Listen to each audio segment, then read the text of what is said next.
Hello guys! Hello! This is for Pisces. Welcome dito sa aking channel Pisces. Alamin natin kung anong messages, preparation, gabay, energy para sa inyong lahat. So, this is weekly tarot reading guys. So, titingnan natin. This is the third week ng March 2026. So, Pisces, tapos na ang inyong birthday month. So, nasa Aries season na tayo. Tapos na din, Pisces, yung Mercury retrograde. Okay, so congratulations.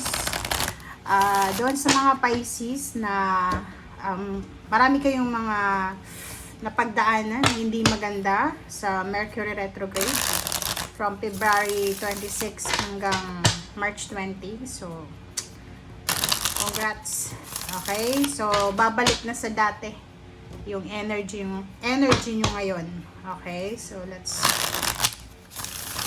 balasa first our cards. Okay, Pisces. Okay, tingnan natin. This one is for Pisces. Kumuha tayo dito ng isang baraha lang. Last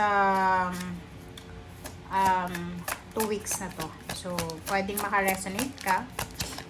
Third week siya. So, pwedeng dumating to sa last week ng March or third week. So, depende.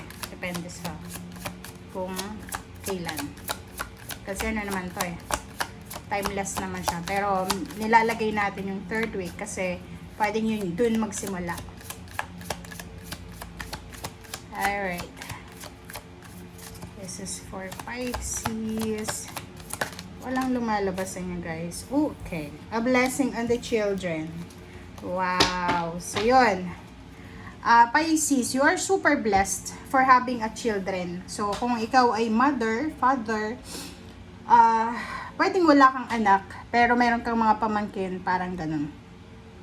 So yung message na to, na a blessing on the children, sinasabi na there's a manifestation na posibleng darating sa'yo sa pamamagitan ng mga bata. So, like for example, kung ikaw ay Pisces na ang tagal mo nang gustong mabuntis, so pwedeng may mga good news about sa pregnancy, about sa baby, parang ganon. So, yung iba din sa inyo kung may anak na kayo, may mga good news about naman doon sa mga anak nyo. Like may mga celebration sila na isa-celebrate. Pwedeng may graduation. Ano ba?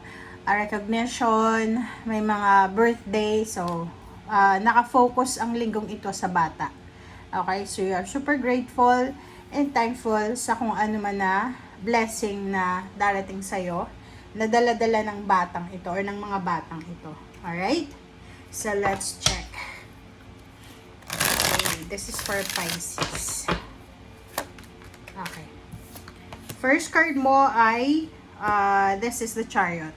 Okay. Chariot. So, yun. Dito sa mga Pisces na if you're a parent, this Chariot is a hard-earned success. So, like for example, kung may anak kang gagraduate ngayong linggong ito, medyo makakahinga ka ng maayos, ng malalim kasi may isip mo na, ay salamat, nakapagtapos na siya. So, pwedeng kung high school pa lang, medyo nangangalahati ka na sa pagpapatapos ng anak mo, parang gano'n. Or pamangkin, apo, parang gano'n. So, there's a hard-earned success na posibleng makukuha mo or ng anak mo or ng mga children sa paligid mo this week. Meron din sa inyo na, like for example, yung anak mo, OFW, pwedeng siya ay pauwi ng Pilipinas or pwedeng siya ay paalis ng Pilipinas. Okay.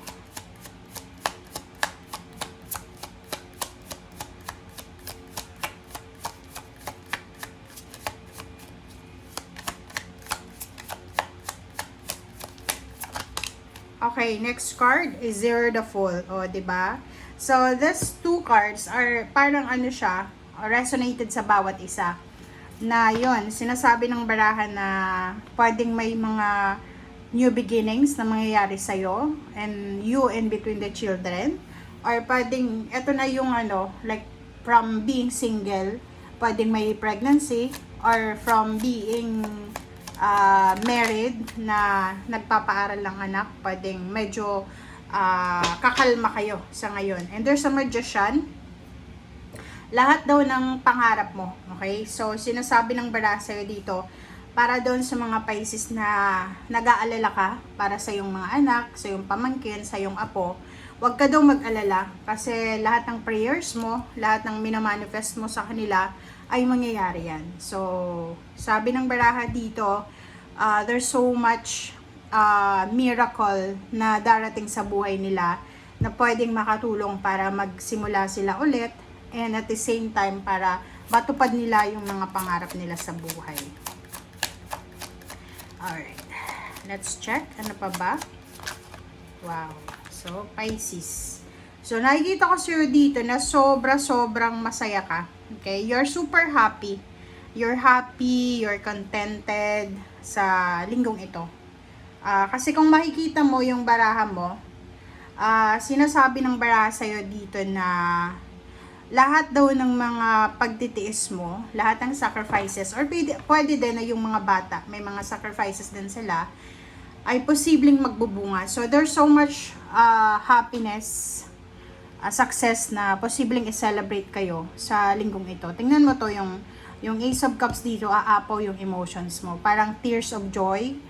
May iiyak ka sa sobrang happiness. And at the same time, there's a death card here. So, sinasabi na pwedeng marami kang pinagdaanan na napakahirap. And this week ay tapos na siya. Tapos na. Ano man yan. Like, pagtatapos din ng Mercury retrograde, pwedeng sinasabi ng baraha na babalik sa kung ano yung kasayahan, kaligayahan na naramdaman mo, the blessings, your dreams, parang ganon, and the happiness. Okay, so let's clarify.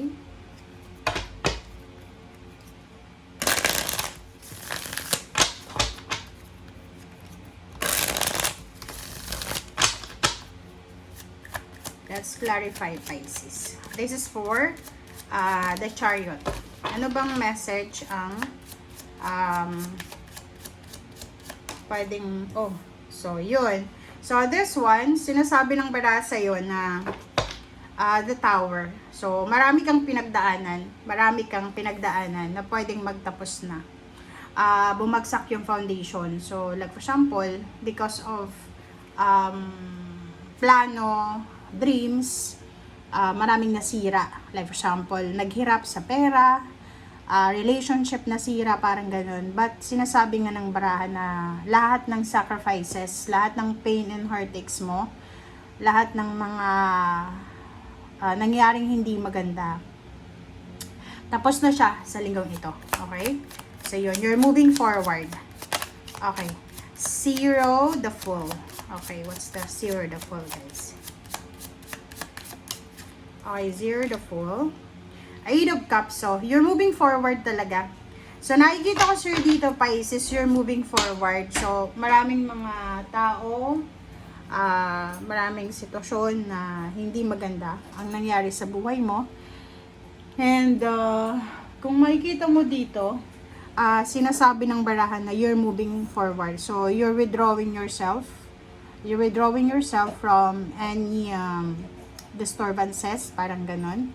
And sinasabi din ng baraha sa'yo na yung Eight of Cups is you are ready for the new beginning. So, kahit na, like for example, hindi mo alam or hindi mo masyadong sigurado. Since Zero the Fool siya, ibig sabihin, hindi ka sigurado, but you are willing to start over.